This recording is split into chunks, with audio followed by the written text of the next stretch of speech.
আসসালামু আলাইকুম। কাপ্তাই বাঁধ নামটা শুনলেই মনে হয় কাপ্তাই লেকের কথা। এই সেই কাপ্তাই লেক, যেই লেকে অনেক ট্রলার স্টিমার চলাচল করে আমাদের নিয়ে। আনন্দ ভ্রমণগুলো এই কাপ্তাই লেকে আমরা করি। প্রিয় বন্ধুগণ, বাংলাদেশ ট্যুরের সাথে থাকার জন্য আপনাদেরকে আন্তরিকভাবে শুভেচ্ছা ও অভিনন্দন। আজ বাংলাদেশ ট্যুর নিয়ে এসেছে কাপ্তাই বাঁধ দেখাবে বলে। এই সেই কাপ্তাই বাঁধ। কাপ্তাই জলবিদ্যুৎ প্রকল্পের আন্ডারে কাপ্তাই বাঁধ। আপনারা দেখছেন কাপ্তাই বাঁধ।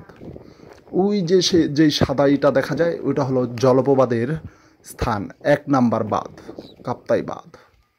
এটা হলো সৌরবিদ্যুৎ প্রকল্পের একটি স্থান।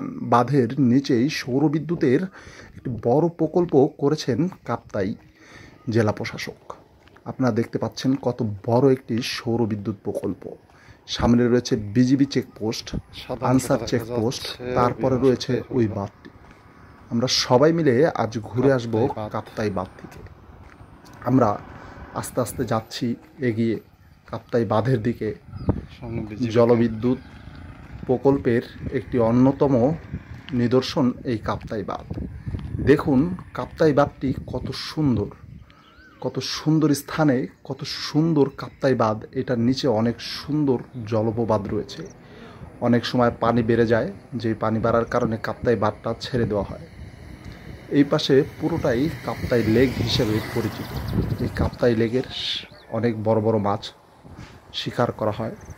আর কাপ্তাই বাঁধের এখান দিয়ে পানি যাতায়াত করে, এই পাশ থেকে ওই পাশে পানি ছেড়ে দেয়। আমরা সবসময় তো এই বাঁধ নিয়ে আগ্রহ প্রকাশ করি যে এই বাঁধটি কেমন। আমরা পর্যটকরা দূর থেকে এই বাঁধটিকে পরিদর্শন করতে পারি, কাছে যাওয়ার অনুমতি নাই। আমার অনেক কষ্ট হয়েছে এই প্রকল্পটি কাছে যে ভিডিও করে অবস্থিত। আপনাদের ভালোবাসাই এই ভিডিও করার অনুপ্রেরণা কাপ্তাই বাঁধের ঠিক জুগিয়েছে আমাকে। অনেকখানি জায়গা রয়েছে, তাহলে যে জায়গাটায় অনেকখানি সৌরবিদ্যুৎ প্রকল্প দূর থেকে না যেখান থেকে পুরো ঘুরে আসি কাপ্তাই এলাকায় বিদ্যুৎ দিতে পারে। এই সেই 1 নাম্বার জলপ্রপাত এলাকা। দেখছেন কিভাবে পানি যায় আসে, কিভাবে সিস্টেম করা, সিস্টেমেটিক। নিচে কত পানি দেখতে পাচ্ছেন, এখনো অনেক নিচে পানি। সামনে আমি মাঝখানে দাঁড়িয়ে রয়েছি, মাঝখান থেকে ভিডিওগুলো করছি। যদিও ভিডিও করা নিষেধ, এই কারণে লুকিয়ে লুকিয়ে ভিডিও করা হচ্ছে।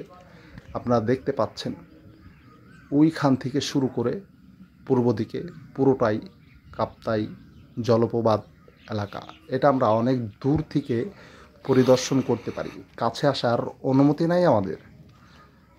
দেখুন মানুষজন অনেক দূর থেকে ঘুরে ঘুরে নৌকা দিয়ে তারপরে এই জলপ্রপাতটি দেখে, বাঁধটি দেখে দূর থেকে।